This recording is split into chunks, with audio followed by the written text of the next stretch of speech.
Good evening, everyone. I say good evening. It's good night, isn't it? I guess, but it seems weird greeting people with good night.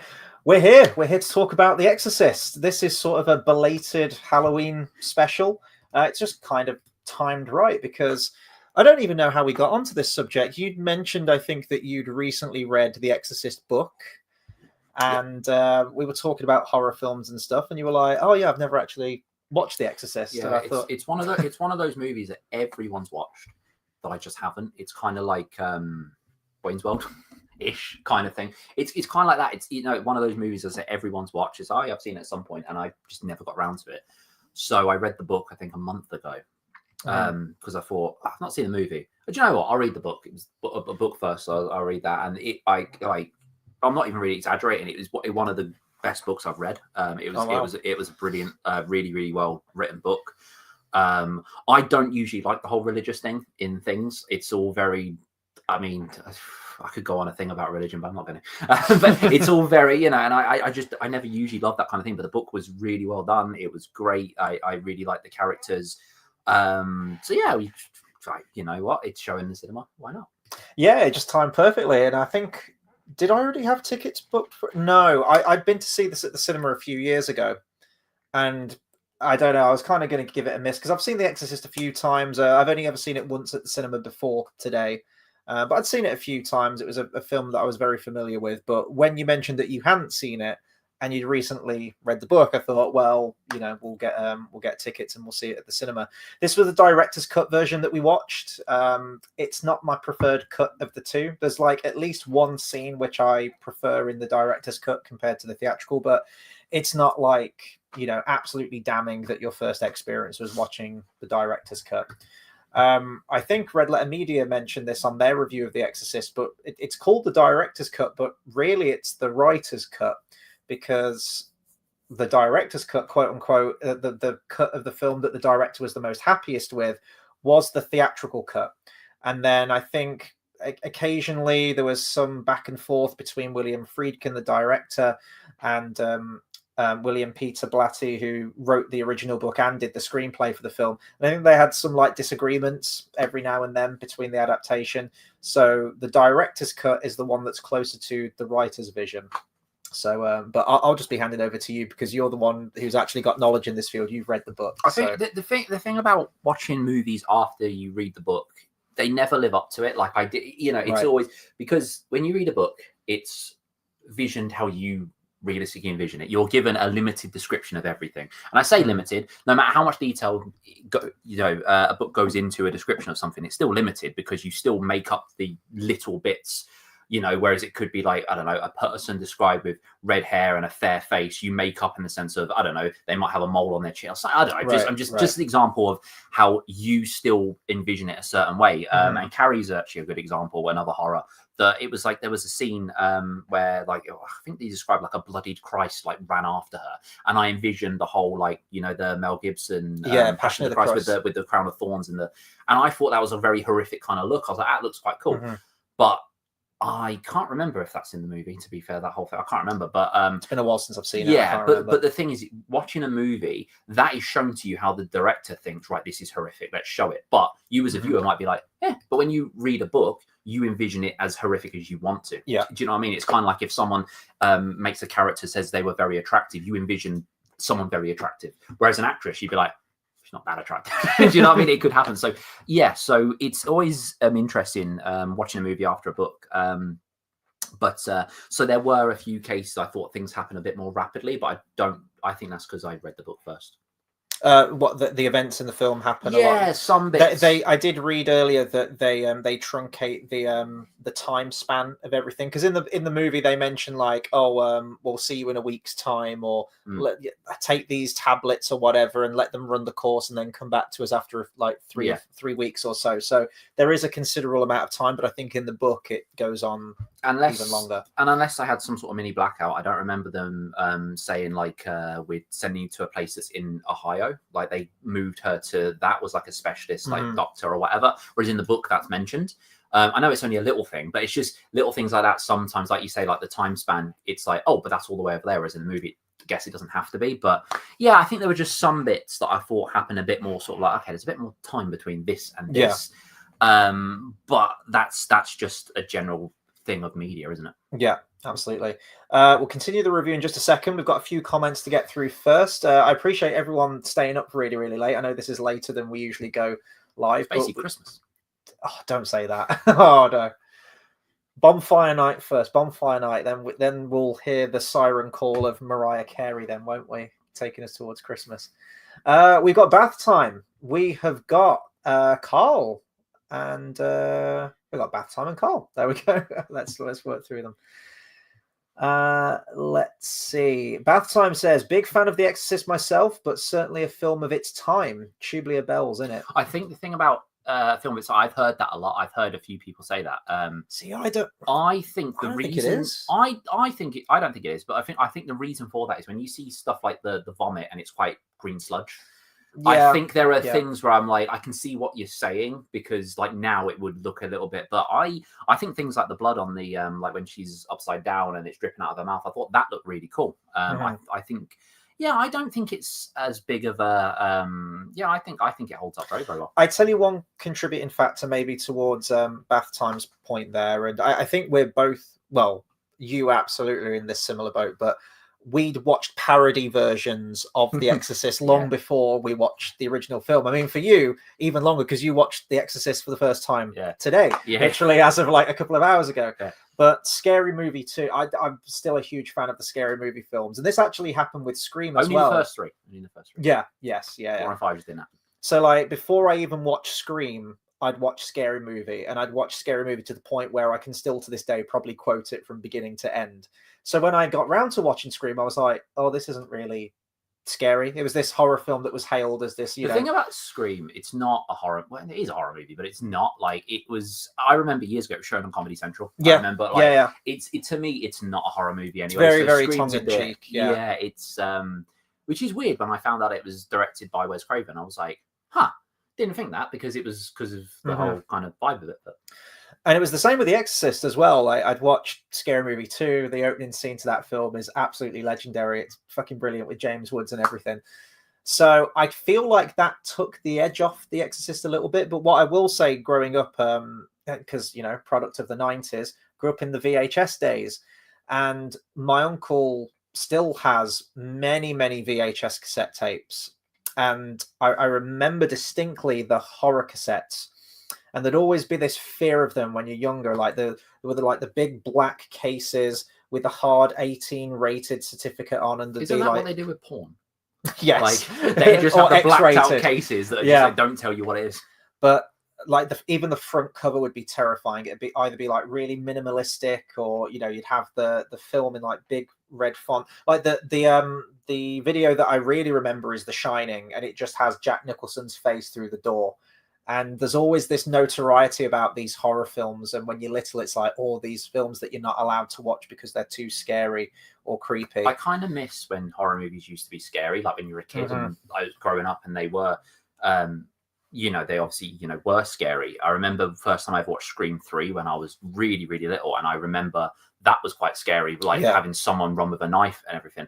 And then very, very quickly, as I got older, it became like, I was, you know, movies like that I just thought were really cool. With like, I was like, oh, there's blood, there's this, and I just it became a thing of how far can movies go. I wanted to see, oh, but I want something a bit more bloody, I want something a bit more this. So some ways I kind of miss when movies were kind of scary or whatever.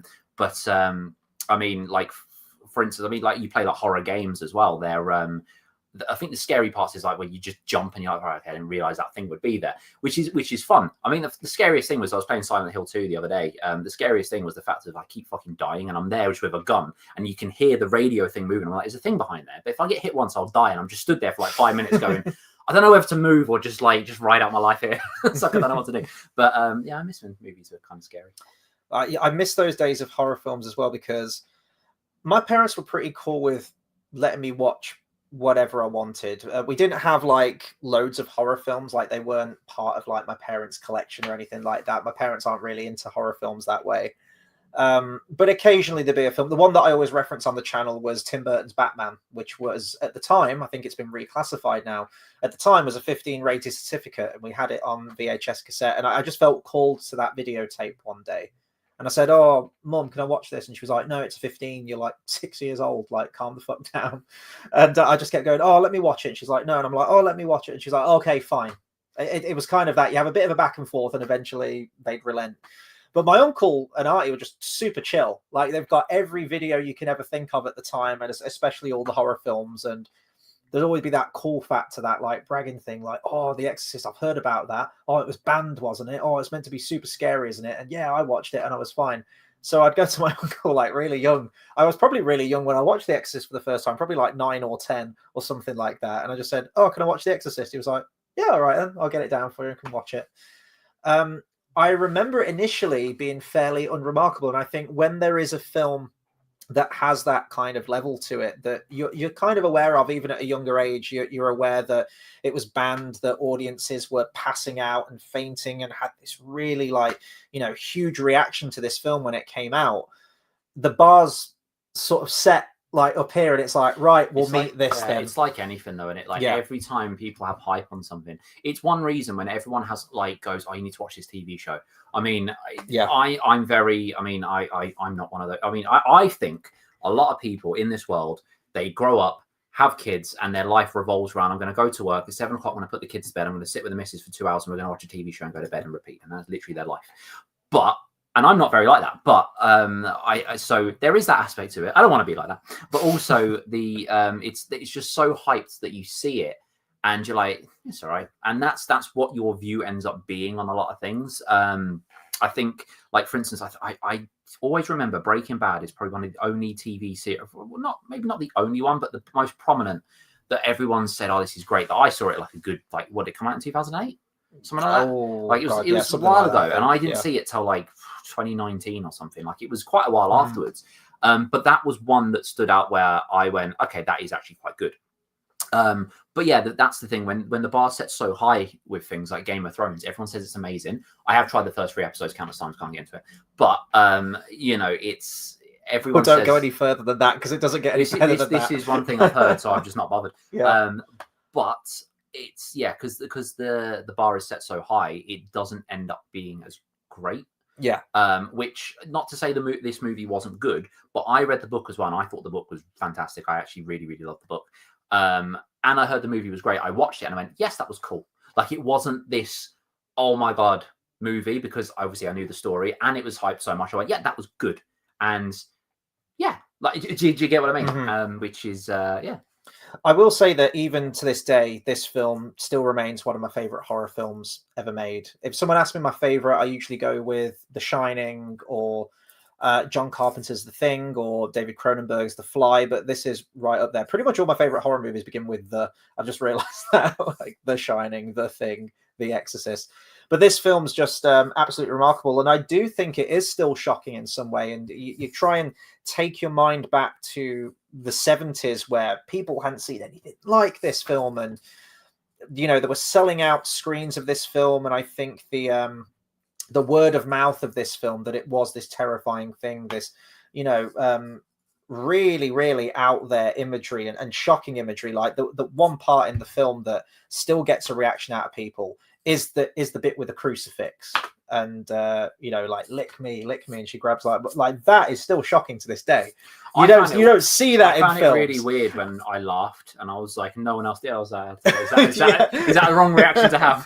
I was like, because I found it funny because I found it funny in the book as well, because I mean, I knew of the story, I didn't know every bit that happened in it, and I remember reading it going, okay, we're going there, are we? Okay. And I just found it funny. I was like, okay, this is fair enough. And go in there. I think it's more descriptive in the book, for want of a better word, isn't it? I mean, the thing is, like I say, and this is the thing that I think books do have the edge on, is everything is sort of there is something to be said for less description sometimes, because it kind of like, you want to make it up in your head, and I think that's something movies can never do, because they can always, it just shows you it and you see what you see. But the one thing movies do, and this is one thing that this movie definitely has the edge on, is the music. I thought the music was amazing. One of my favorite themes. I absolutely love the music to it, and it's one thing books will never have, is music to it, which is quite sad. And I know, because for instance, because you like audiobooks, and I know that is one reason, and I can 100% see that. And that is sometimes some things I miss. Like I will, so if I ever write as well, like sometimes I'll put on, like I put on classical music of like a kind of vibe that I'm writing. Like if I'm writing something, like for instance, this is another kind of Silent Hill thing. I was writing part that was quite horrific, and I was playing in the background the theme to the new Silent Hill game, and I was like, this is really eerie. I love this. This is cool, and it really gets you in the zone. So that's one thing movies will have, and this is a really, really great thing on this. Mm-hmm. And I miss these kind of horror films, you know, like these ones from the 70s and the 80s, where the only way I can describe it is I won't say like the audio's bad. Like I think this won an Oscar for sound. Actually, I think I'm not saying the sound's bad, but I mean you can always tell when you're watching an older film by like the sound quality, like the microphones, like the dialogue. Like it's a little bit tinnier, but that to me helps these horror films. I can't really put into words how it makes me feel. I always compare it like Texas Chainsaw Massacre, the original Texas Chainsaw Massacre film. That is one of the most like grittiest, nastiest, like filthiest film. I don't mean like a porn filthy, but just like you watch that film and it's so grimy and horrible and disgusting. Like you kind of want to take a shower afterwards. When I watch that film, I want to watch a Rustler's Burger. Yes, exactly. When I watch that film, I want to watch Texas Chainsaw Massacre on like the shittiest quality VHS cassette tape you can find, because that adds like an extra layer, an extra dimension to it. And I kind of get that with these older horror films. Essentially, what I'm saying is they don't make them like they used to. Except the 2004 version of Texas Chainsaw Massacre was absolute crap. Yes. Apart from that. The remake. I like the sheriff. The sheriff's cool. Oh yeah, that was that was creepy, and that creeped me out as a kid because that was the first, because I never saw the original until many years later. And when I was a kid, I saw the clips of that. I don't know, someone was either watching in the background or I don't know, it was on TV. I don't know, but I saw clips of it here and there, and I always found him creepy. So yes, but the movie itself was crap because I watched it all the way through many years later, and I was like, this is shit. Why is everyone hype about this? And then I was like, you know what? I'll watch the original. The original was actually really good. Yeah. The remakes just completely missed the fucking point of everything. Carl says, I remember the first time I saw this, I was laughing that the doctor at the start of the film smoking in the hospital. Yeah, it was a different time. I thought that. I was there just like, I remember when we used to be able to do that. Not like I was never a doctor smoking anything, but you know what I mean? I was like, I remember when we used to, because when did it get banned? It must have been 2003, something like that, when people could smoke in pubs. And I mean, I love Shaun of the Dead. I've watched that countless amount of times. If I ever watch it, I'm just like, it still takes me back as much as I was a kid in 2003. Still, just when I was sitting somewhere like outside a pub or whatever, or you'd walk in the day and people just be smoking at a table. I'm like, that's not a thing anymore. We can't do that. Now they've fucking invented vapes to be the answer to that, and then ban them from inside to make them pointless anyway, which is really dumb. We live in a weird world. Don't we just? Carl says, how was the crowd reaction to such an old film? There wasn't many people. No, I think there was 2 people to the left of you and 2 people to the right of me, and I think maybe like 5 people or so at the back. Everyone was sort of stunned silence. I could hear like a little bit of murmuring from the people to the right of me. I got the impression that the guy to the immediate right of me had seen the film before, and maybe he was introducing his mate. It was sort of similar situation to us. I got the impression that the people next to me, one of them hadn't seen it, because the way she said a couple of things, I didn't hear too much exactly what she said, but I got the impression she hadn't seen it. And then the guy said, I can't remember, but yeah, I think that's probably what happened. A lot of people doing that. And also, I think she said, this is quite a long movie. And I was just like, it's a good movie. Shut up. It's like 2 hours. Like, you know, most films now are like 240. What are you complaining about? I do think the movie felt like there was a lot to cram pack into that amount of time, though. I do think, but this sometimes like it is weird because it does sometimes come to, do I sometimes feel like that because I've read the book first? You know, it's like when Harry Potter was a good example of when I read the second book before I saw the second movie. And a lot of stuff, like you see some stuff in a different way, don't you? Because you imagine something a different way. Like Reagan, I imagined her like she had red hair in the book, like her mum, and like she had pigtails, and you see her with pigtails like once in them. But it's just little differences like that, like sometimes. And in the movie, she does talk the same. She's a very childlike kind of person, but I mean, it was a long time since I've been 12 years old, but she acts younger than she is, doesn't she? Realistically, that kind of person. And in the book, she acts like that, and I thought she was much younger. Then it mentions in the book that she's 12, and I went, "Oh, okay." I was going to ask, if they aged her up for the film? No, she was supposed to be 12 in the book, but I always saw her as like a 8-year-old or something like that. And then they mentioned that she's 12, and I was like, oh, okay, she's acting like she's like, I thought she was a lot younger. In the movie, she does the same, and obviously, so she's just someone, she's quite childlike, which is fine, but just seeing her was quite different because I'd seen what she looked like when she was possessed and everything, but I'd never realistically seen her when she wasn't. And I made a point when I was reading the book to be like, I don't want to see anything because I wanted my brain to just figure out what she looked like. And then seeing her in the movie was just that she did look older than I expected. But the relationship between her and her mum was very like a really nice relationship, which I think was really cool. And it's expressed obviously, you know, a lot in the book, but also it's expressed really, really well in the movie. And I think it's one thing when you say her mum's panicking about her and worried, it really emphasizes that because they have a really strong relationship. Yeah, I like the actors that they got for this just across the board, because most of them were quite like unknown actors, which I think Warner Brothers, I think this is a Warner Brothers movie, isn't it? That the studios essentially were really dead set against it. They wanted those big names to draw people in. So a lot of like the initial people that they wanted for the cast were like big names. I think Marlon Brando was like thrown around like huge actor, you know, caliber names. But the acting in this is fantastic. Like the one who plays the mom, which is Ellen Burstyn, is that how you pronounce her name? She is phenomenal. Like the bit where, because she is trying everything for her daughter, and I like that she goes through everything you could think of if you put yourself in that situation to try and like help your kid out. Like she goes through everything. She goes through like science first, then that doesn't work. She goes through like psychiatry, that doesn't work. And then it's, you know, as a matter of last resort, when she just, one of my favorite scenes is where she's on the bench, like she wears the sunglasses so that no one, you know, probably to disguise her black eye that she's got, but also I like that she's an actor. I like that the backdrop of the film is that she is an actress on like a film set. I think that's sort of like a neat little sort of like Russian doll effect of the film. And she is having to try and deal with fame. Like you have the police inspector who comes in and asks for the lieutenant asks for an autograph from her as she's trying to balance all of this personal, you know, at home shit she's got with her daughter. But when she finally breaks down to the priest and she's just like, look, help me, I've tried everything. It's just a really believable, nice performance. And I think getting that relationship right between the mom and the daughter was so important for this film, because if you don't get that right, if you don't, you know, empathize or sympathize with Reagan as a character, because she is meant to be really sweet and nice. And I think Linda Blair just absolutely fucking nails it as Reagan. Such a great performance. Like the bit where she's sort of like the nice family life at the beginning, but then you get like the really horrific science stuff as well. Like the bit where they put that thing in her neck and like you get all like the blood spurting out. When it kept, I was like, I didn't expect there to be that much blood. I was looking at it, I was just like, how much fucking blood? Like you hit a main artery or something there. And like the loudness of the machine. So, I mean, that stuff for some people I know is the most horrific part of the film, is just seeing this really sweet, innocent girl having to go through all this like almost tortuous, you know, medical science stuff. There's almost like a horror aspect to that before you even get to the exorcism itself and before she goes all, you know, green face. Have you heard of the guinea pig movies?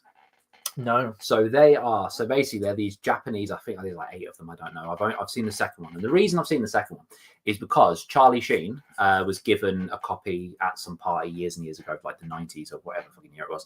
And it is literally just like a 40-minute movie of this dude that kidnaps this woman and he just cuts her into pieces and just goes, I'm going to cut off her arm now. And it's literally just really graphic. And that's the reason I watched it, because he reported it to the police. Because it's an actual video, is it? Or... No. Oh, it is a movie. But, okay. Yeah. So he basically, so it was like, I think there's like 8 of them or whatever. But the second one was given to Charlie Sheen at a party. And Charlie Sheen reported it to police because he thought someone had given him a snuff film. He thought it was really realistic. And I went, I need to see something if people genuinely believe it's real. And yeah, that was, and I think since that, I'm like, you know what? Nothing's that gruesome. Yeah. Like it wasn't even that bad, to be fair. But let's see, we've got a few more comments here. Bath Time says, social media is far more brutal than anything the demons say in this. Just go online, express an opinion, and the replies will be worse than anything the devil says in this. I think there's some truth to that. There's a lot of truth to that. A lot of truth.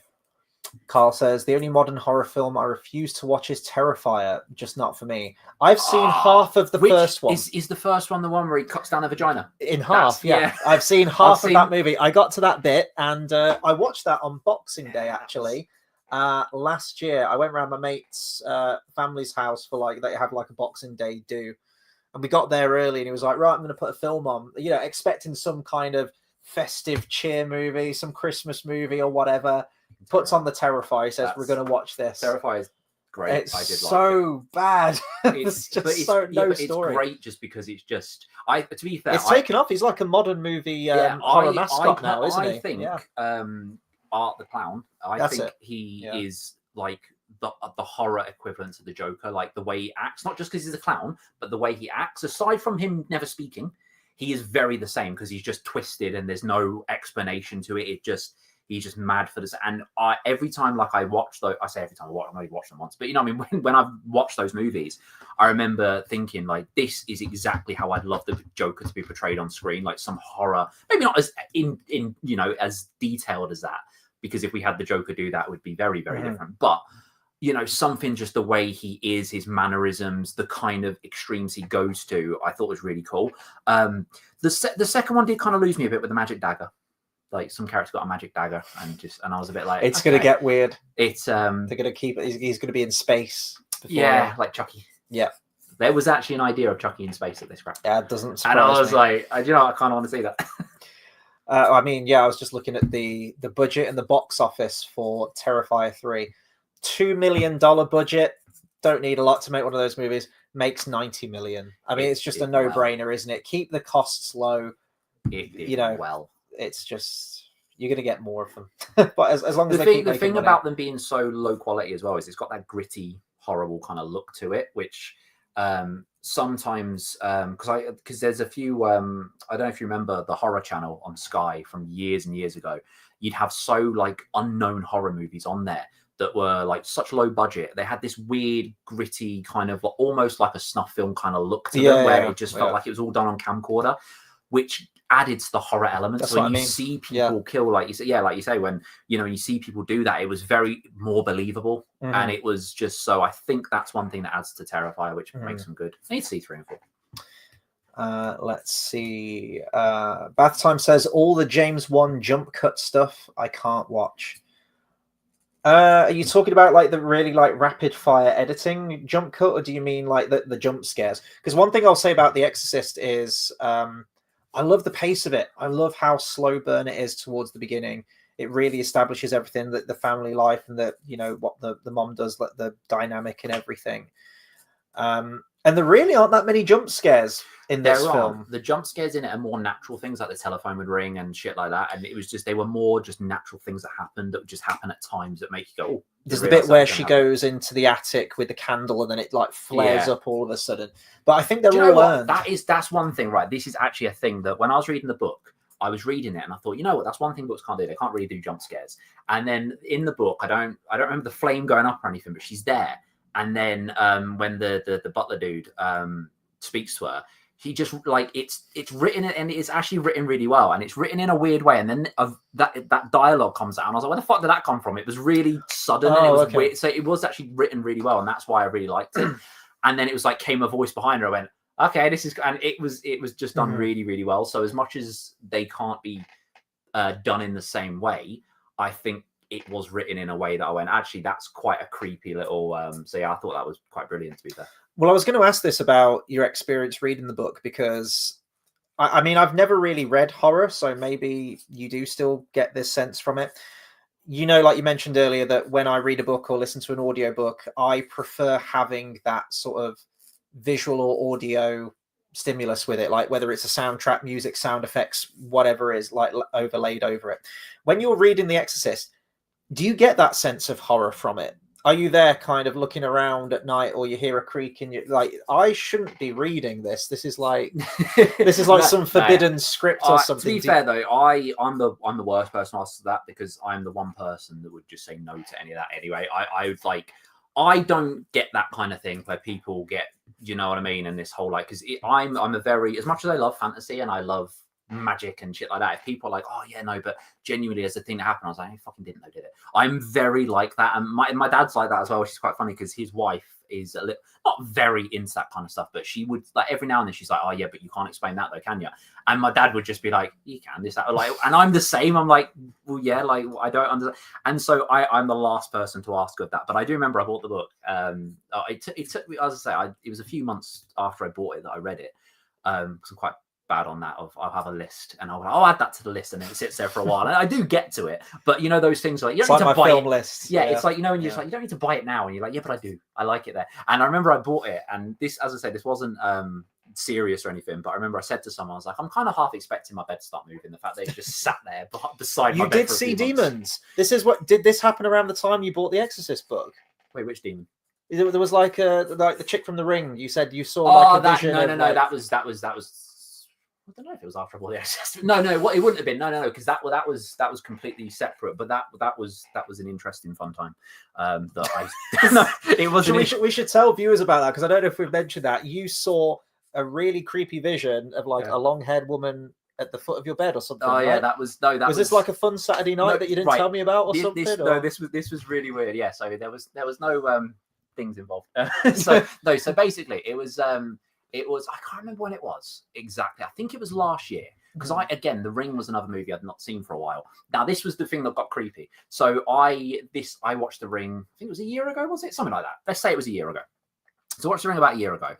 And a year before that, or 2 years before that, I was out at the pub with some girl, and I put in my phone, because I can't remember why I did this. I was drinking, and I just went, I'm going to die on this day. And I put a random date in there. Now, you know how The Ring is 7 days you'll die. Watch The Ring. 7 days later, I got a notification in my phone saying you're going to die. Oh, shit. Because I put that in there. It was funny because, and this is the weirdest. I looked at it and I went, you can't write that. The fact that I just randomly did that, and then it was so weird. But I saw, when I saw a girl at the bottom of the bed, that was a really weird. I woke up one morning and I just saw this girl standing at the bottom of the bed. I think this was before I watched The Ring, which made me go, do you know, I haven't seen The Ring. And I think it just came into my head. But I just saw this girl just stood at the bottom of my bed, this like young girl. And then I woke up and I went, hang on. I went out of my eyes and she was gone. And then it became a really big plot of the book I wrote. Because I thought that's kind of cool. I was like, I know it's not, I think, because I don't believe in that shit at all. But I went, you know what? I'm going to turn this into a story. So it was quite cool. Something good came out. Yeah, exactly. I'd have been scared shitless when I saw that, man. Well, I was going to mention, so you talked about that your dad's like not a believer in anything. That actually takes me on to a point about The Exorcist that I really like. And I think this is probably better handled in the book. So I'll get your opinion on it because you're the one who's read it. I think all the supernatural stuff is played up a lot more. It's a lot more explicit, I guess, in the movie.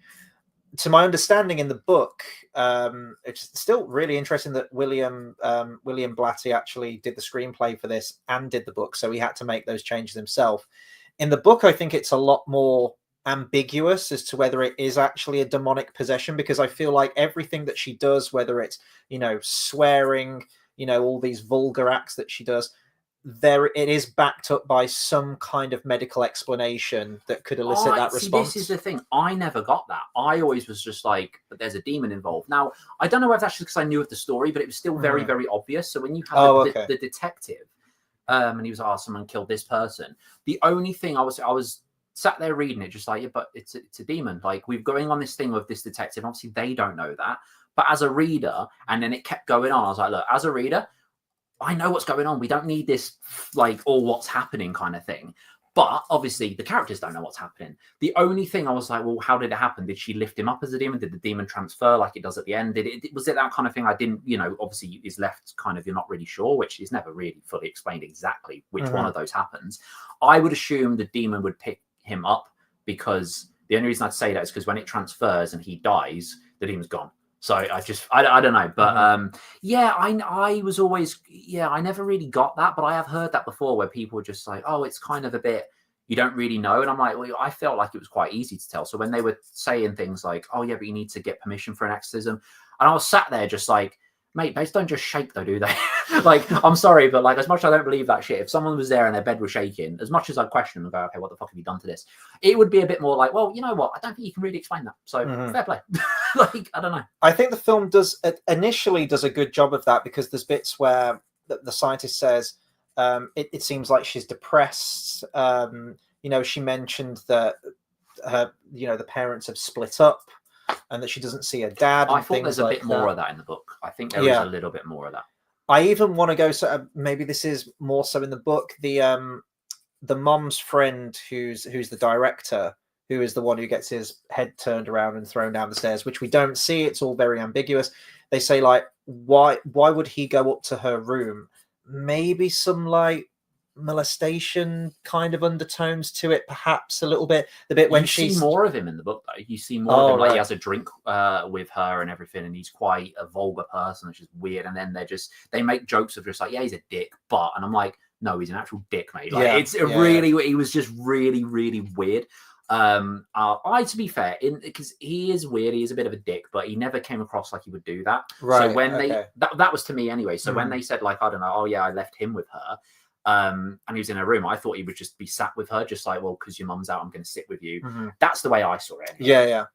And then there's like the comments that she mentions to the scientist guy at the beginning, the medical guy, where he says like, oh, you should have heard her language in there. And the mom's like, well, what did she say? And she says something like, keep your fingers away from me, like you cunt, or something like that. You know what I mean? So it's like, there's undertones to it, perhaps, if you are going from like a purely scientific response that, I don't know, past trauma and things like that, I guess. I never saw that from the character. I thought she's clearly got some sort of possession. Oh, yeah, absolutely. And I was going to say, so it starts off really good. There's like that ambiguous undertone to it. But then you get to the part where she fully turns her head 360 degrees. And it's like, that's impossible. Now, you said that's in the book, right? I didn't think it was. Or is it? Yeah, she does turn her head around. It's... So, yeah, I was... And then they were still questioning it. I'm like, you can't question that shit, guys. Come on. I'm like, we've strayed into the realm of impossibility now. And she does it twice in the film as well. Like the spinal column is severed, dead, done. But that's why I found weird as well, because they talk about the whole, like, like you say, if you twist your head around, that will kill you. But they talk about the demon has made her heart, like, and she could end up like having a heart attack or whatever thing is. Mm-hmm. It's like, if you can make her turn her head around, why is she still got to have a heart attack? I don't know. I always found that a bit like, if logic can defeat the head thing, why can't it defeat the heart thing? I don't know. That's a fair point. Here's a question for you, Dale. Carl says, is the Silent Hill 2 remake worth playing, Dale? Love the PS2 game. It is good. I prefer the newest Silent Hill, but that's only because I'm just sick of constantly dying in Silent Hill 2. Like, I'll literally find health, about, all right, cool, full health, bang, I get hit by something, I'm almost fucking dead now. And I have to run around looking for... I get that's the point in the game, I get that. But after, like, a few hours of doing that, and every time I see, like, a fucking monster going, I need to go over here now, just because I ain't got any health. And I'm just stood there going, I don't know whether to walk forward or not. And before you know it, I've been sat there for 10 minutes questioning myself, and I'm going, I don't know what to do. I'm just going to walk forward and then I die. To me, that was... but that's horror games. As a game, though, it is very good. I do like the aesthetic and the creepiness, and when people die and there's blood. There is a really cool thing I saw, right? This is in Silent Hill 2. So the chick at the beginning, what you meet in the graveyard, she stood talking to you, and I only noticed this today because I think it was just something that came up on YouTube, zoomed into her fingernails, and they're all chewed off to like here, like, and I was like, that's grim, and you don't notice it. And I was like, that's really fucking cool. So there's little detail. It is worth it if you like the original. There you go, Carl. Recommendation. Never played Resident Evil though. Never played that. I've watched Let's Plays of Resident Evil. I'm not too keen on the whole, like, you walking around corridors with a gun, which Silent Hill 2 is, and Silent Hill F was a lot less like that. That's why I really enjoyed it. It was, you were out in the open, you had an axe, and I was like, this is cool. But just Resident Evil is a lot of dark corridors, and I just get annoyed of, like, I can't fucking see. Like, I mean, I'm all for jump scares and that's fine. But after a while, I'm like, I just like to see. It's like in fucking Django. Like the whole, like, we can't see, yeah? And it's like, yeah, but we'd like to see. That is literally my point when I play these games. Boost your brightness up a little bit on the game. Or does it go really washed out when you do that? I don't know, but I was sat there like this, just like I can't fucking see in front of me. And then before I know it, I got hit by something like that. Didn't fucking help. And the other day, these are the cool things that I like about these games. I peered behind the wall, and like, you know, when you've got like a shower curtain, you can see a shadow. I was like, there's a thing behind there. And I was like, I've got 2 bullets left, but if I go really, really close, I'm going to shoot it. It's going to die. Shot at the thing. Wasn't even a fucking monster. I went, oh, there you go, my bullets gone. And then I fucking died. And then an actual monster. Yeah, exactly. And I was like, you know what? Fuck this. And that was the last time I played it. So we'll see. We got Brinsley says, sup lads, I'm late as usual. Did you see the newer Exorcist movie? I forgot that existed until you just reminded me. Yeah, it was Exorcist Reborn or something. You know how the new Halloween films came out, that new trilogy, and it was like, forget the original Halloween 2. Oh, what? And the first one was good, but the other 2 just went. Well, yeah, but you know how it's like, no, forget those are the ones. This is the actual sequel. It was like that. But Halloween 2 is the sequel. Nah, they've wiped that from continuity. This is the new proper one. I think that's what it was doing. So it wiped Exorcist 2 The Heretic out of continuity, which, you know, that's no biggie because that's not a very good film. Got rid of Exorcist 3, which is actually a really, really good film. And yeah, it's sort of like asserting itself as the new proper sequel. I've said this before about sequels. I'm not like, when things end, like it's an end to me. And I know you've said the Exorcist 3 is really good, but it's like Psycho, isn't it? Apparently the sequels are actually all right. And I know they were books as well. But apparently the sequels to Psycho are actually quite good, but I've not. Yeah, I've only ever watched them once. The only things I've delved in sequels with is Scream, just because it was of that time where I was like, okay, there's a Scream 2, whatever. And Halloween, because I really like Halloween. Not seen 5 and 6, though. Not seen 5 and 6. We keep saying we should do, you know, we do a lot of retrospectives on the channel, mostly animation focus. I know we're doing the Wizard of Oz one, shameless plug. We'll be live again tomorrow doing Return to Oz. Got a Studio Ghibli stuff and whatnot. But it might be cool to do a Halloween one, you know, just a horror film one in general. But we know after that first one, it's like the steady decline. The first Halloween movie's great. The second one's good, but so unnecessary. The third one, that Season of the Witches. Yeah, it's not even related, but I fell asleep. That was 4 was good. 5 I've not seen, and 6 not seen. The new trilogy, the first one was great. The second one wasn't great. I liked how violent it was. Like, that was entertaining. The third one, oh my god, one of the worst movies. So I never watched the third one. I took a girl to see that, and was just like, because I do love the original Halloween movies, you know. And I was like, right, we need to go see this. Halloween's good. And it was the end of the trilogy. So I was like, we'd see it. I want to see how it ends. And then I remember afterwards we watched it, I looked at her and I'm so sorry. I didn't want this to be your first one that you saw. It was shit. Brinsley says, this came out way before I was born, but the impact it had at the time was crazy. And Brinsley says, currently reading It by Stephen King. It's very scary and messed up. Yeah, you were talking about it. We spoke about that. The reason... I mean, I would like to read it one day, but it's one of those things where it's a commitment because it's so big. And I never watched the original with Tim Curry. I watched clips, watched 20 minutes of the movie, was like, this is shit. So I don't know whether I'll do that because I don't know. But there's the new TV series out now, isn't there? Yeah, the fact that I didn't like the movie of it is just like, look, if I'm going to do anything, I'll just read the book of it. Yeah. Which I am intrigued, but because it's a commitment, and because of what I've seen, I don't know. It's a weird one, but I would like it. The only thing I remember about that first It movie is when you've seen that.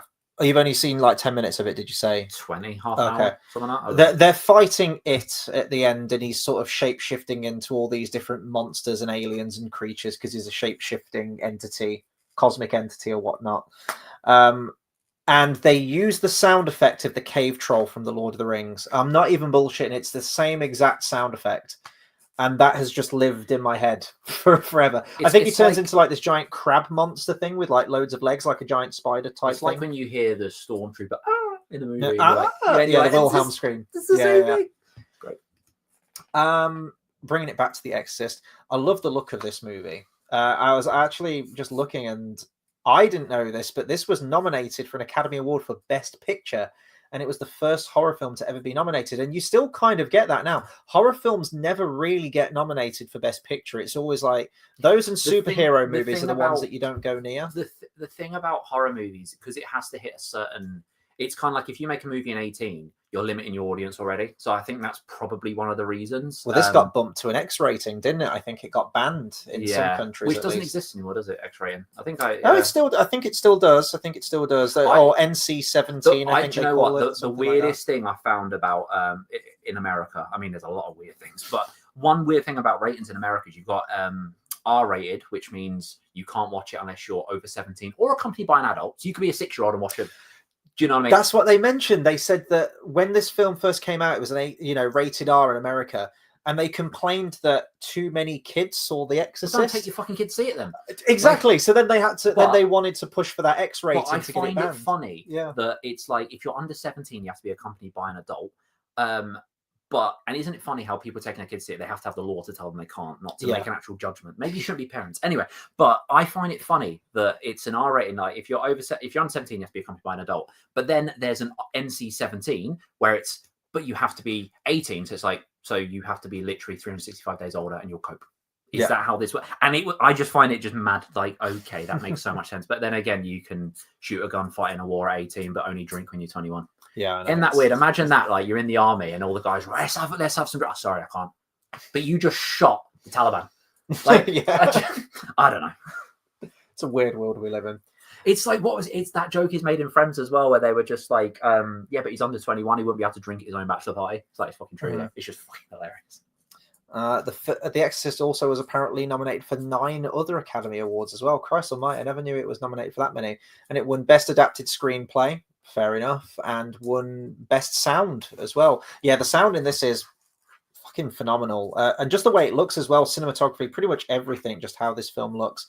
There's so many iconic shots to this. Some of my favorite ones, it's actually almost like the same framing in every single shot, but it just looks really cool. So one of them comes very, very early on for me. It's the stuff in Iraq at the beginning where you've got Max von Sydow's character, and it's the final shot where he sees this huge, tall statue of, I guess it's like some demon creature. I wondered that. I wondered the one with the penis. It's a really genuinely. It's really, really weird because the statue. It's described in the book, and then I had to Google the statue afterwards. I'm like, is this genuinely a thing, or I didn't know, how much of it. Anyway, and he's literally this big statue of a thing, and he's got this giant penis, and I'm like, why? It's just the weirdest thing. Did you ever play Dante's Inferno on PS3? Do you remember that game? I do. I never played it. It was like a God of War clone. Yeah. You fight Lucifer at the end of that, in like this icy plane on the final circle of hell, and he has a huge penis as well, with physics. It's like big floppy demon wang. It's maybe that's just a thing with demons, just they're swinging low and long. I don't know, but it's the scene where Father Merrin's looking at this huge statue, and it's almost like this opposing sides, the sides of the angels and the side of the demons. And it's really cool how it's framed, and you've got sort of like the Middle Eastern prayers sort of going on in the background, which gives it kind of like an eerie feel. Love that. Of course, there's the main one, the poster where he gets out of the taxi cab and looks up at the window and all the light coming from it. Iconic as fuck. Love that. And I also love the bit where the light's streaming through the window, and I think you see like the shot of the Pazuzu demon again, and you've got Reagan who's cool. Just kind of like clawing at the light, she's just silhouetted in front of it. So pretty much that. It's almost like my 3 favorite shots in this film are all the ones with the lighting. Yeah, I did like that near the end.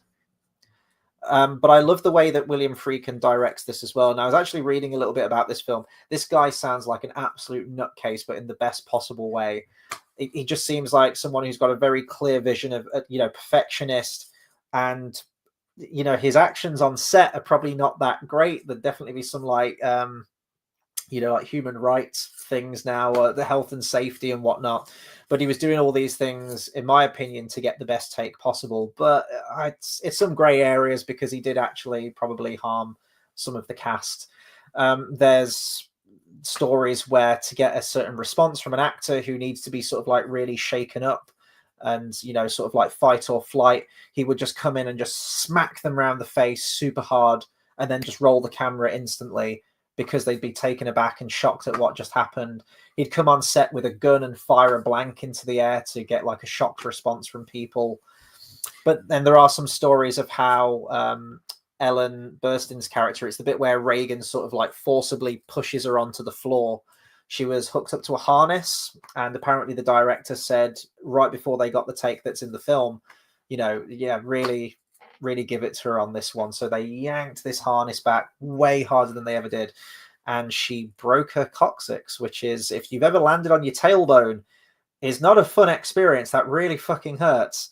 I think Linda Blair as well got like lasting spinal damage as well from that thing that like forces her up into the air. She got paid millions though, so I think they probably did, yes. But it's all done 50 mil, yeah, or whatever. He sort of reminds me of a Stanley Kubrick as well. If you sort of hear stories of how Kubrick was, certainly on the set of The Shining, with Shelley Duvall's character, like he treated her absolutely horribly. Have you seen the behind the scenes of her with him? Yeah, it's quite. Yeah, she went insane, didn't she? Yeah, like he was. She was absolutely distraught. Didn't she die recently? A couple of years ago, I think. It wasn't too long ago. Didn't she turn into like she ended up looking like Kathy Bates? A little bit. And no, what's her name from Kevin and Perry? Oh right, yeah. What's her name? I can't remember. I know it's Kathy someone as well. But they look very similar to me anyway. But she looked like her, and she went insane. She's a really underrated actress in my opinion. I really like her in that film, in The Shining. And it's like, well, yeah, her performance is brilliant, and Kubrick got her to that point, but also at what cost? It's the art and the artist. But I love the way this is shot. It's almost documentary-like. It's very sort of removed from the situation. It's very stark. It always feels very lifelike. Like your cameras are just set up and you are watching these events unfold. It's not saying it's not cinematic, but there are some moments where it's just played very straight, and it almost feels like you're watching some kind of documentary movie or something. I watched something recently, literally the other day on Netflix, about this like kid that killed this like little girl, and what drew me to it was one. I watched the first, like 2 episodes. There's only 4, but after the second episode, I got bored.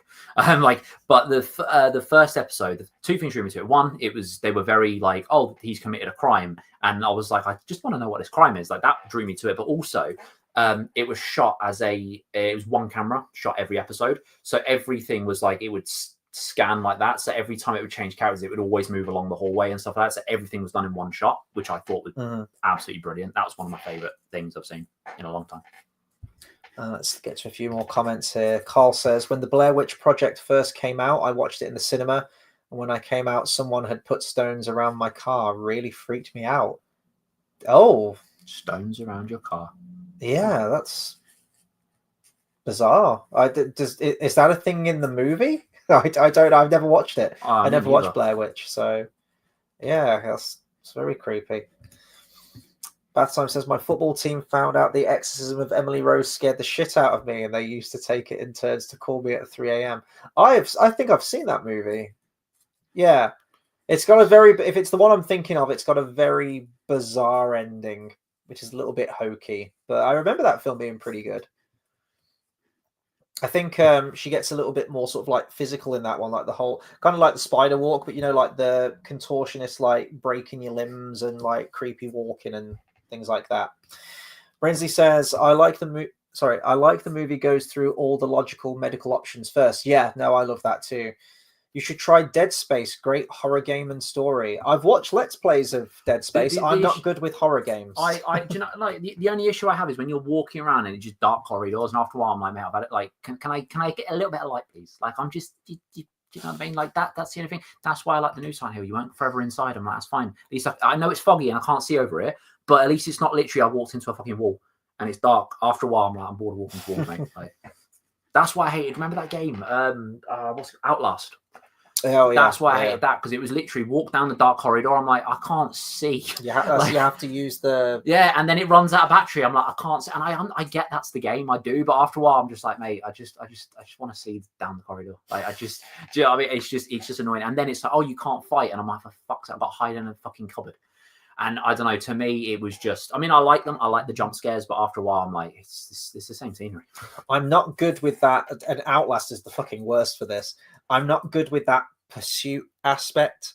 Like something's chasing you and you got to run away, you don't want to stop or turn the camera around. I hate that. That's like the thing that really gets to me. So I can't do horror games. My favorite in that it was in the new Silent Hill. So there are these scarecrows. And you go into, there's one of the puzzles that you go to, and there's a load of scarecrows, and you have to figure out well, one, what to do, and then how to do it. So you have to go through this. And they're all just stood there, just like with their knives and just like in this weird position. And you're like, okay, and you figure out what to do. If you get the wrong one, it attacks you, blah, blah, blah, blah, blah. But then every now and then you hear things moving. I'm like, I feel like something's moving. And then I turn around, and then I turn around again. I was like, there's one less scarecrow than before. And I'm really confused. And I turn around again. I'm like, right, I swear that was over there. And it was really weird. And I love that shit. I was like, it was so cool. And so I do like that shit that, you know, kind of freaks you out. And one of my favorite points as well was you do one bit of a puzzle. You got to come out of one room. I'm like, okay, it was an empty corridor. As soon as you go out there, there's a load of things just stood there. And I'm like, they weren't there before. And then I'm like, I'm just going to attack them. And then that stops them attacking me first. But you can't attack them unless they're actually alive. So I'm like, that's not doing anything. And then I walk through the corridor. Then every now and then one would attack me. I'm like, right, I just want to know which ones are going to kill me because this is getting weird now. But I love shit. I couldn't play that. I couldn't do that. I think I love shit that gives you a genuine reaction. It's like I've never cried at a movie. I've never cried at I'm waiting until the day it happens. I'm waiting until the day. People have tried. Like I remember my ex-girlfriend made me watch Marley and Me. It was a cool movie. I mean, it's about a dog, and you know, it was cool. And she was like, "It's a really good movie." Then afterwards, she went, and I didn't cry, and she was like, "I only got you to watch it because I thought you cry." I was like, "Thanks." Like it was really. But the point is, I've never cried or anything that forms media, but I love shit that gives you a genuine reaction like that, where you just actually shudder and you go, "Whoa!" And I'm like, that's why I like that stuff. And if things can't make me cry, at least scare me. Yeah, I don't know, man. Like, I'm a wuss with film. I'll cry at a fucking Disney film. Beauty and the Beast, some of the music in some of the other ones like Hunchback or Hercules gets to me sometimes. Films that have made me cry, though, oh God. I mean, Lord of the Rings, on a good day, I've seen it probably too many times now where it won't get that response from me, but Braveheart, Green Mile, I know you hate that film, but... I'm shit was like, if I have a favourite character and it's like a series, I really want them to die. And the reason I do is because I'm like, that will get the closest genuine reaction. Because I'm like, I've lost that favorite character. And I'm like, you know what? One day it'll maybe, and just never has. One day, you never know. Well, as Brinsley says, we need to find that film that makes Dale cry. There's going to be one out there. There will be one. I do wonder though, because you see these things that people are, and I'm like, yes, all right. I don't have the genuine reactions. It's because we're stoic now. We've hit that point in our age where, you know... But I was never like it as a kid. I never cried at movies. Oh. I was like, yeah, that was a good movie. Cool. Moving on. It's like in Friends again, when Chandler was like, yeah, I was really sad when the guy stopped drawing the deer. I'm like, this is actually true. She got shot. Cool. Sad for her. Next. Let's move on. See, Brinsley says, Psycho 2 is really good. I need to watch the others. Yeah, I mean... Psycho 1 is brilliant. Oh, yeah, that's one of my favourites. But again, it's something I've not gone to a sequel, so I don't want it to go downhill. I mean, the first one is my favorite, but they do. I've only ever seen them once. Yes, I've heard they are very good. So the Psycho 2 and Psycho 3 are really good. Psycho 2 is better than 3, but 3 still has its merits. 4 is a prequel movie, but I think it's not in continuity with 2 and 3. I've heard they are good, but yeah, I watched these when I was a very, very young child. Probably like 6, maybe 7. I watched them. My mate at the time, he was a bit older than me, and he had all the Psycho films. He was like, "Right, we're watching all those." I watched those. I watched Cable Guy. What else did we watch? Watched a whole bunch of stuff. But I remember, because I was really young, the bit with at the end of Psycho with the skeleton where it turns around, that like really scared me.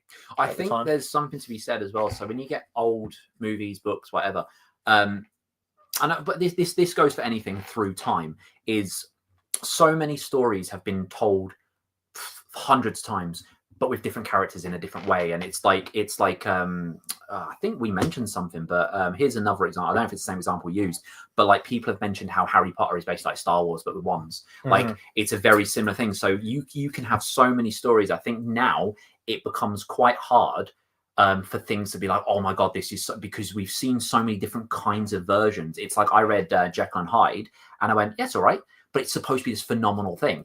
And I was like, yeah, no, it's cool. But I think we've just seen so many things. It maybe, even if it's just little elements of that, but back in 18, whatever, when it came out, obviously it was a big thing of, oh, this is, so I think now we do live in an age where it's like, just, the thing is, even in the 1800s, I guarantee that story had been told loads of times by different people somewhere. But the mass media hadn't got out. It wasn't around. It wasn't a big famous thing. That was the first big famous one. Whereas now you could essentially find, if you want to find any book or any movie, you could Google it and find it somewhere. I mean, I watched Santa Claus Conquers the Martians last year. That was a fun That's experience. A Christmas classic. That was a fun there. experience. They literally have a camera crew have like fucking do an interview with Mrs. Claus. It's like I don't know the purpose of the movie, but it was fun. Let's see. Carl says The Shining is coming back to the cinema in IMAX. Ooh, we saw that at the cinema. That was another movie I did. We see. did. Yeah. Did you? Was that when we went to the Showcase cinema to watch that? I don't know. Or was it Odeon? But I do know it was again my first experience of watching that movie. I remember it was the extended cut, and I was really surprised by it because I'd seen the extended cut once before on TV, I think. And yeah, I wasn't expecting it. I was expecting it to be the theatrical version. I was like, oh, this is the extended stuff with the psychiatrist at the beginning of the film with Danny. I was like, oh, I guess we're watching the extended version then. Carl says, watch A Monster Calls, Dale. Is that, I'm guessing, a horror movie? Sounds like it could be.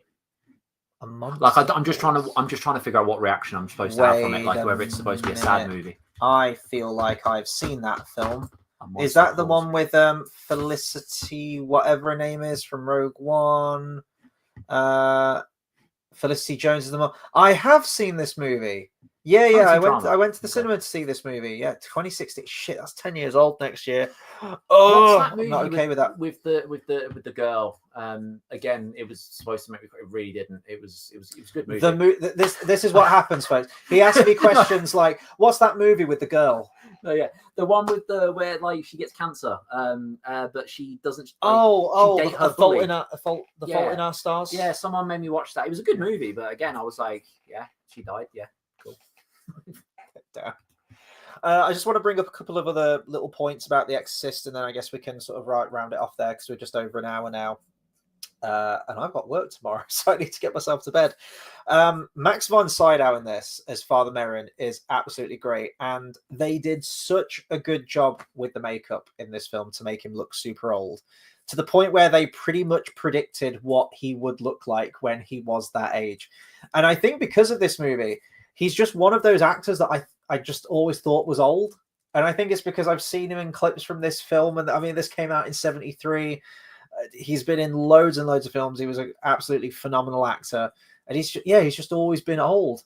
It's so good. And I think, unfortunately, at the time, they didn't have an Oscar for best makeup.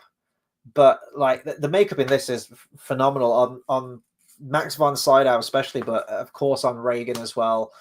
It's really because you can see like a lot of early makeup tests they did, and she just kind of looked like an old, like haggard woman, and it just didn't work. Whereas this look is so iconic, and it's just like, yeah, they absolutely picked the right look for that character.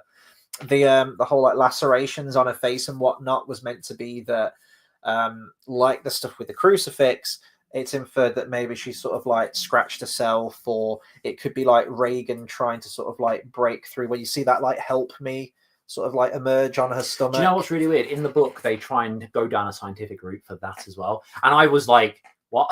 It was the really, writing from inside her stomach. It was like, I can't remember what it was, but there is like a thing where they said something, because they do go through a few more things where they're just like, yeah, but we need to be 100% certain. Like to the point I was like, guys, I feel like we're 100% certain. But it was like, I can't remember. They said something like the mind can make you push up certain muscles of that. And I was like, that's a bit of a stretch, isn't it? Like, it was really weird, but it was, that was delved a bit more into as well.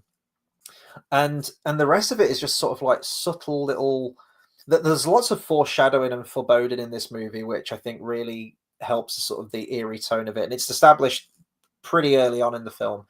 There's a bit where you've got Father what's his name? Yeah, Father Karras, and he's just walking down the street, and he's on the subway, and he's in this sort of like, rundown part of the town.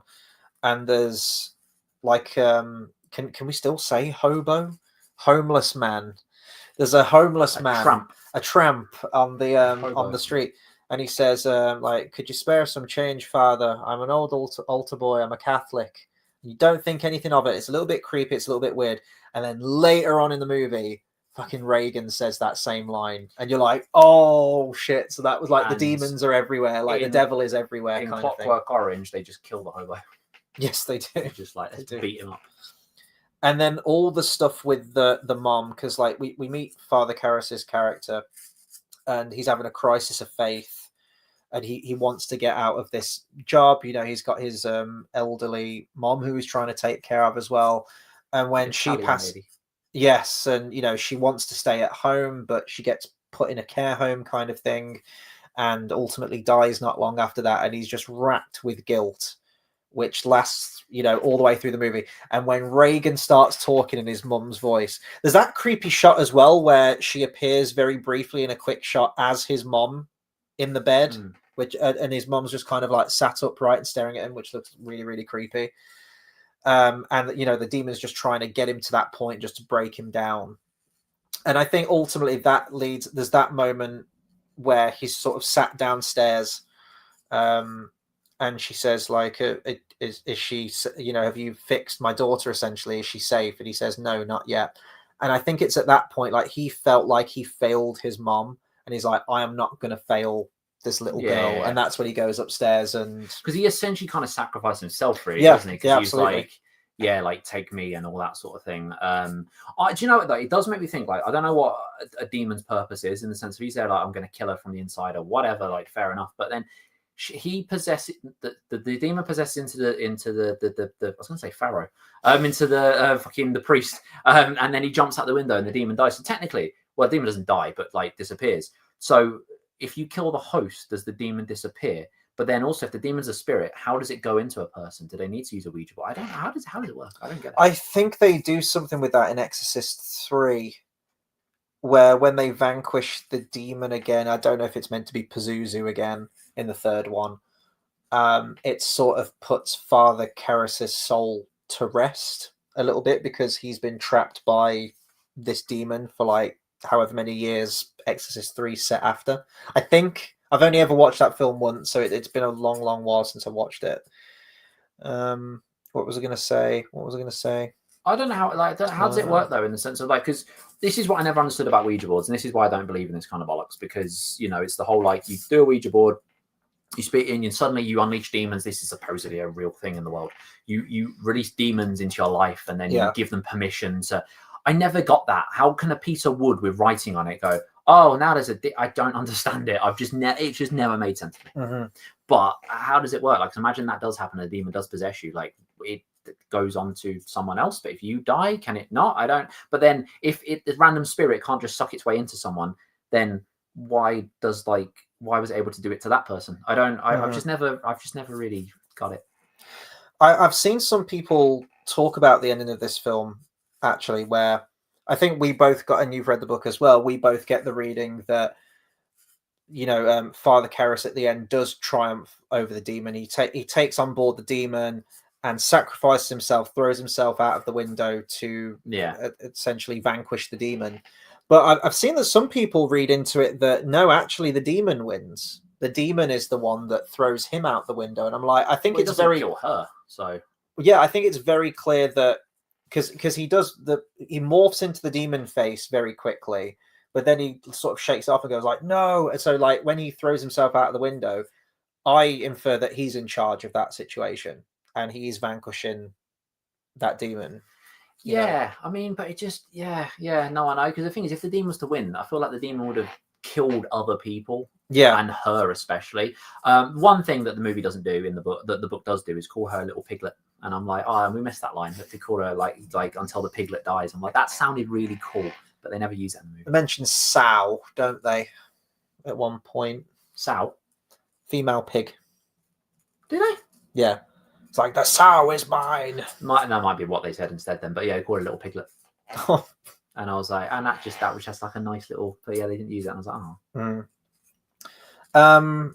So no, I think this film's aged remarkably. I think because of how parodies go, and because it is so much in the pop culture now, and also I think just because people's attention spans, people, when they go and see a horror film now, they want the Conjuring, you know, the endings to the Conjuring films. I actually like the first two Conjuring films, but the endings get really bombastic and CGI filled, and everyone's attention spans are shit because of all the reels you see and how it's Yeah. just everyone's just literally needs 30 seconds of like, oh, this is cool. And yeah, people don't have the attention span to stay on things. Yeah. which they is- want the yeah. jump scares, and like jump scares absolutely have a place in horror. They do. They have to be earned. But when every single scare is just where they crank the soundtrack to ridiculous, volumes, and something jumps out, that's startling.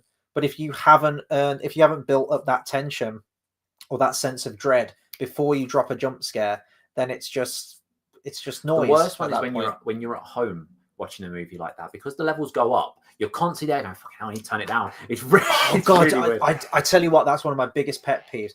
Guys at home, do you have this as well? Is there like a film that you've got on DVD, Blu-ray, 4K or something? The audio mixing's fucking terrible. So for the dialogue, yeah, you can't hear what they say, so you have to crank the volume really loud, and then the soundtrack will kick in, or an action scene will kick in, and you got to bring it all the way back down. You just, it really pisses me off. People like audio mix your fucking home media, please. Kills me. Hate it. I guess final thoughts on The Exorcist then. For me, this is still absolutely one of my favorite horror films. I do think for a modern audience, they would struggle to get into this film. And I think that's just because people are fucking stupid now and everything's been dumbed down. Everything has. I was, I mean, like I say, the facts, like the kind of things that they do in the movie, it was, it shows, it's just really cool, like the kind of things that they do. And I think there is a lot of things, like you say, they're dumbed down. And I think like Conjuring is a good example of the first two are great, but then I saw the third one in the lead up to the fourth one coming out, because I loved the first one. Second one I thought was good. I did enjoy the second one. I watched the third one just before the fourth one came out, thinking I'll watch this and I'll go cinema, I'll see the fourth one, might end it off. But it wasn't good enough for me to be like, yeah, I'm not paying for tickets to see the fourth one. I was like, I'll watch it at home at some point. But like, you saw the demons so many times, and they had weird faces, and I was like, okay, and they had creepy faces. I'm not disputing the design of them, but you saw them a lot. Whereas the first one, you never saw them. It was all like a weird, things would happen, then they would be random. Like you see the chick hanging from the tree, like it was just random like that. And then like the dark entity that you never saw it, but then where she would talk about, as soon as I came in the house, I felt this presence, and you'd see it. And it was little things like that. Whereas the third one was just like, oh, I've seen that one, and I've seen that one, and I've seen that one. And it just became, like you say, about jump scares, in the sense of like, sometimes you think this shit needs to be earned. Like constantly seeing something, sometimes it's like, you know what, that makes it less horrific the time when it's really earned, because you think, right, that time's cool, because we've seen it another 5 times, I just don't really care anymore. One thing that I don't like about this director's cut version is where they keep splicing in the faces of the demons. Where Captain Howdy appears. All the way through.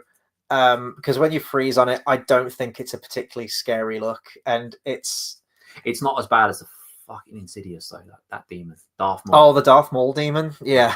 Darth Maul with hair. Yeah. And an earring for some reason. But I could. When do demons get their ears pierced? Like, I know. Is there like a fucking like tattoo parlor like in hell? I guess so, yeah. Like, I don't get it. But yeah, I could have done without the faces. I just think they're unnecessary. It's cool to see the new footage. I mean, there's the extended ending to this film, which again I know is more book accurate, but I'm not really a fan of it. I like the sort of like haunting final look of the staircase as Tubular Bell starts playing in the theatrical version. But yeah, you get like these, and you get like Reagan's face that morphs with like the demon face with like the CGI enhancement. Because I think the director's cut version came out in like 2000 or something.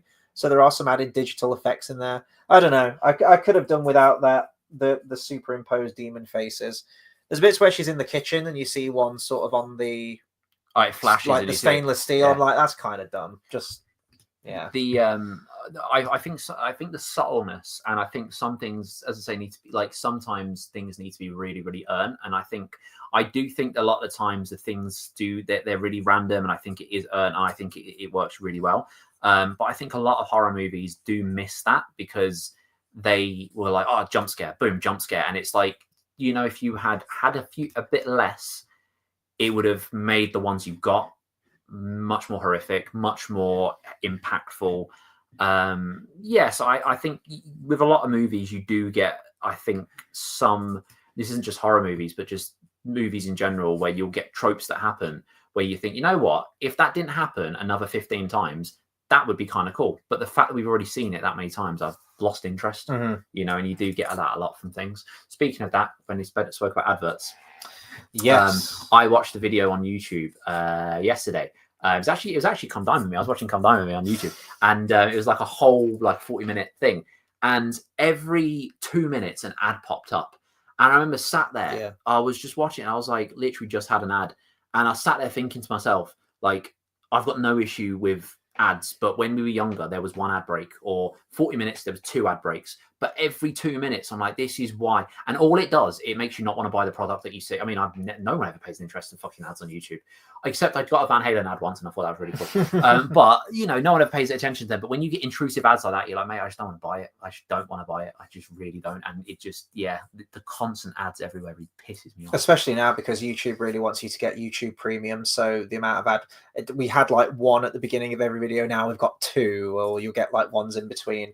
And I think as a channel, you can set as to whether you get adverts on your channel. I think that's when your channel's monetized. Like, my channel isn't monetized or anything like that. And Carl says, like, always like your videos don't have ads, so thank you for that. Yeah, I just do this because I enjoy doing it. You know, that's what it's always been about. So yeah, maybe if we start like getting like millions of subscribers, then I'll be like, maybe we could make a little bit off this. But you know, it's just, I do this for a hobby. I just like talking about films. I'm like the fucking lieutenant guy in this. Was like the weird little. Do you like films? That's like his biggest thing. Do you like films? Do you like films. Yeah. And I get it. I found it weird in the book when he went on about it, because I'm like, I get it's the 70s and it's more like that was more of a big thing. But I was like, there are other things in life, mate. Like it was all it was just funny. I never liked him as a character though. He was my least favorite. I always found him a bit annoying. That was like, okay, we get it, it's a murder thing but going on, but can we get back to the demon, please? I like him in the film. I do. Do you think his character's like a little bit, I won't say superfluous, like he comes in and says like, hey, there's been a homicide, but it's never really resolved outside of the exorcism, is it? It's like a man is still dead. His head was still twisted right. I thought about this, and like, you know, I'm sure, because exorcisms are real in life, like they do happen. I don't know how often. I don't think they're that common. I don't think they're like an every Sunday sort of thing. But well, they talk about that in the film, don't they? They say that no one. I did Google it before the last time an exorcism. I can't remember when it was though, but it was a while ago, obviously. But you know, they are a thing. But when, you know, things like that happen, what does science really turn around and say to it? And like murders that happen like that, do they have to say, oh, sorry, we can't solve it? Right? Or do they turn around and go, it was a demon? I feel like the third Conjuring, I can't remember exactly, but it's set around, because they're all set on like a roughly true kind of event sort of thing.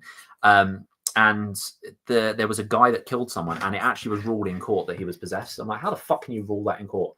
Like, imagine that someone kills your daughter, and then suddenly it's like, oh no, they were just possessed. I'd be like, that's not a fucking thing though. Like, it's the weirdest rule. I don't know, but I am kind of intrigued what they actually would have thought about it. Yeah, but we never hear. I guess the last thing I wanted to mention was what did you think to the voice of Pazuzu, the voice of Reagan, the demonic voice, Mercedes McCambridge? I think anyone who names their kid Mercedes is niche shooting. Like, that's the first thing I think. The second thing is I thought the voice was cool. Apparently drank raw eggs, chain smoked, and drank whiskey to prepare for the voice. Do you know what I don't understand about some of these things? I get the whole method acting thing, I really do, and you got to put. I get that, but I do think some of these things we hear are so overhyped. I'm like, mate, you don't need to do that. You can do that without like do you know what I mean? Do you ever see some of those things where someone's just like, I don't know, they lock themselves in a shed for 10 days? Mate, you didn't need to do that. Like, I genuinely believe you're a good enough actor, and you've seen him in other things. You're like, you didn't need to lock yourself in a shed for 10 days. Do you know what I mean? Or like, I mean, like some things I understand, like Heath Ledger. I get things like that. But then when it's like sometimes it works. But when you get things like Jared Leto, like what was it? He was giving people like dead piece of animal. I'm like, mate, you didn't need to do that. Yeah, your Joker wasn't that. It was like I don't know. Oh, he thought it was. I sometimes I see things and I'm like, is that a thing, or was that just played up just to make it sound cool? I don't know. But no, I thought the voice was cool, but it sounded very similar to a Scary Movie too. I think originally they had Linda Blair's regular voice, which they pitched down, but apparently it didn't have the effect they wanted, so they went and got a voice actress to what I don't understand nowadays is you could literally mimic someone's voice like that with AI, but they still don't do that, and I find it really odd. It's like, for instance, like Kingdom Hearts 3 when Leonard Nimoy died. The new dude sounds nothing like him. Now I mean, I don't know whether that was a contractual thing where it's like, well, we don't want you to, but you'd think they would go, well, we want it to sound the same. We're going to get someone to do a voice so it sounds the same, rather than we want this person for this reason. Just get some dude off the fucking street and go, we're going to mask your voice so much it sounds like this, but we need you to record the line so it's said. I'd be happy to do that, but that's fine. Like, I don't know. I just find it weird that we have the technology to do that, but we just never seem to fucking use it. Like, how many times have you seen a character? You probably will now. I don't know though. Like, you see a lot of these things where they'll get a different voice actor or a different actor for some reason, and you can tell, and you're like, but we live in an age where you don't even need to be able to tell. I don't understand. I don't know. Back then I'd get it, but now I don't know. I think we'll start seeing it a lot more, to be honest. But maybe it's written into like people's contracts where you don't have my permission to use my voice after I die, but by or that, whatever it is. Or yeah, after I die might be a thing. It's like where they bring actors back. You know, Peter Cushing from in Rogue One with CGI. Yeah. They got proper shit for that. Yeah, I don't know. I think we live in an age where you can do that. I don't know. It's all weird, and legal requirements on what music can be used as well, and things. And isn't there like it's like public domain after 70 years after the original artist dies, but everything has that like thing. Like Mickey Mouse one day will become public domain. I don't know. I think Disney, it's so bullshit. Disney keep buying into it or something. I read a bit about it. There's loads of loopholes. Obviously, Disney's got the top lawyers everywhere. There's loads of loopholes they'll use. Like the Steamboat Willie version is public domain. So you know about that horror movie, the Steamboat Willie horror movie. So that version's public domain, but they've got a certain version like, but if you have him with his, red trousers or short, whatever you want to call them, that is not public domain because that version. So they've obviously got loads of loopholes where certain, it's like Winnie the Pooh as a character is public domain, but having him with a red shirt and stuff is owned by Disney. So they're always going to use loopholes, but everything at some point will enter. So at some point, normal Mickey Mouse will be public domain. Yeah. Well, I can't wait till that day and we get proper Mickey Mouse going, and just like, that would be just fucking great. Although, I thought isn't the Old Bother thing a Disney original? Like, didn't that, I don't know if that's in the book. I can't remember. That might be Disney. Yeah. So, but he does say that in the second horror movie. He goes to get hit by an axe. He goes, "Oh, bother." And I was like, they did it. That's so fucking good. It was the greatest moment of that second movie. And then he gets axed in the head. And I thought, I swear Disney must have copyrighted that. But there's probably ins and outs of like, but it's only 2 words. You can't copyright 2 words. Whereas like Bart Simpson Cowabunga is 1 word, but it's a made up word. So I reckon there's just loads of loopholes in everything that is, sometimes it makes me so happy I'm not doing that kind of stuff. I'm just like, there's too many loopholes. Well, Robin shouts Cowabunga in Batman and Robin, where they get away from Mr. Freeze and like surfboard from the sky. They might have bought it though. I don't know. Maybe they might have. I don't know. But like I said, it's weird when you come to loopholes and what can be used, because I think I'd make a movie like this, and I know my luck. I'd do this right, and I'd make a movie, and it would be like $1 billion, and I'd be like, I've made a great film. But then I get sued $1 billion because I've done something that I didn't realize I could do. Lose it all. For fuck's sake! Yeah, exactly. Yeah. Right. Final thoughts on The Exorcist. What were your impressions of it? First time watching it tonight. Good movie. Yeah. Okay. There It was good. I think the thing is, it's always weird of like, do you read a book first or do you read a book after? Now, I read this first, so there was a lot of elements where I'm like, and like you envision it a bit differently. But like Lord of the Rings, I watched, then I read the books. So at sometimes, like I'd be reading the book. I say books, it's 1 book, I don't care. You know what I mean? I read the book afterwards. Actually, no, to be fair though, I read The Hobbit first. So there are some, I was introduced to that world differently, but anyway, but Lord of the Rings itself, I read after I watched the movies.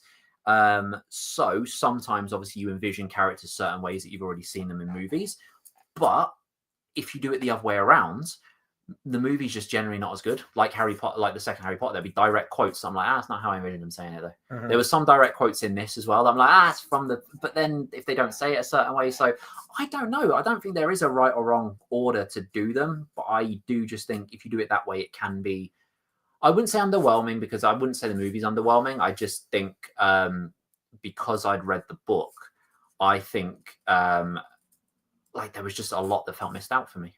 I heard somewhere that there's a subplot in the books where there's a whole like churches are being desecrated, which they do hint at in the movie a little bit. There's like also the Virgin Mary statue that's been desecrated, but it never really follows up on who was doing that. Or there's also a weird subplot where the butler's daughter is like a heroin addict, and he goes to give her money one night because they interview him. The police officer interviews him. I don't actually remember really the reason for doing this in the book. I feel like, because the version I read was the like ultimate edition, where like at the beginning the author wrote like he included a new character. I didn't actually find out who the new character was, but he did say, but it doesn't change anything about it. So I was like, okay. I don't actually know who that new character is yet, so I'll probably didn't Google know he something. did But that. it could have been her, because he said it's not prominent. So, but anyway, but the point is, I still don't really see the relevance of that happening. But when the police officer's interviewing Carl, his name is, and he's interviewing him, and he's just like, you know, where were you on this night? And he's like, oh, I was at, you know, I was going to see a movie. But then he basically finds out, well, you weren't at the movies. And that was his way of basically hiding the fact of, like, because he went to see his daughter, giving her money. He's like, I didn't really want to express that. Because he accused him just saying, oh, look, he's like, look, if you're out of another woman, it's fine. I won't tell your wife. Like, this whole thing goes, and he's like, no, I wasn't. And then you find out he gives his money to his daughter that's living in like a fucking shed with this dude because she's like a heroin addict, which wasn't in the movie. Why did I mention that? Oh yeah, it's just something that happened in the book that was. Well, yeah, we were talking about comparisons to the book. Yeah. Like, you prefer the book overall compared to the movie. It just goes in more. I think there's a lot of things where the books are better because it goes into more depth. But I think the best thing for me, form of media-wise, in books is you imagine things how you want to imagine it, even though you're given a certain description. So fair enough. But yeah, movies will just kind of show you their version. Yeah, I don't know. Well, it's still a big movie. You know, It's a good iconic film in the genre. Will I experience number 2 and 3 though? I don't know, because it didn't end in a way that I thought I need more. It ended in a way that went, that was cool. 3 you can watch as sort of like a standalone thing. 2 is just not very good at all. It's just really not a good film. Yeah, and I have to push through 2 to get to 3, and that's my worry. I'm like, oh, maybe I have to push through. Yeah, but then my OCD. I've seen 1 and 3. I haven't seen 2. It would be weird. I don't know.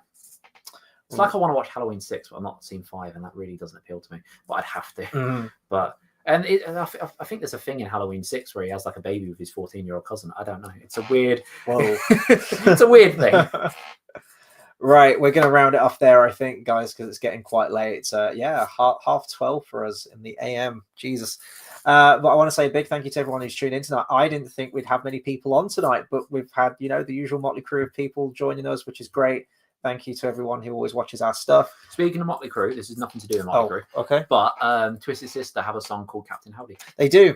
Yes, they do. That was on their Stay Hungry album, isn't it? I think so. But I know the song, but I don't remember what album it's on. But yeah, they do. He's an Exorcist fan, apparently, is the D. Snyder. Right. Subscribe to the channel for more movie reviews, discussions, and live streams. And we will be going live 2 more times this week. Technically, we'll be going live today because we're into Tuesday now.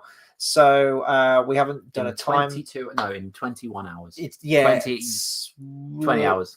9 o'clock, right? Yeah. Okay. 20 hours and 30 minutes. 9 p.m. we'll be going live for our review on Return to Oz, sort of doing our little mini Wizard of Oz retrospective leading. We got 3 trailers of that today. Yeah, for Wicked Part 2. We got 3 trailers. There was a moment where I thought, are we at like an early screening of, from all these trailers? I feel like I've watched Wicked Part 2 already. It was insane. And then, of course, on Wednesday, we're going to be going live for our Studio Ghibli retrospective as well. In the meantime, if you're discovering this video after the fact, let us know your thoughts on The Exorcist. Do you think it's one of the best horror films? Or let us know your stories about watching it for the first time. So thank you once again to everyone who watched, and we'll catch you on tomorrow's video. Take care, everyone.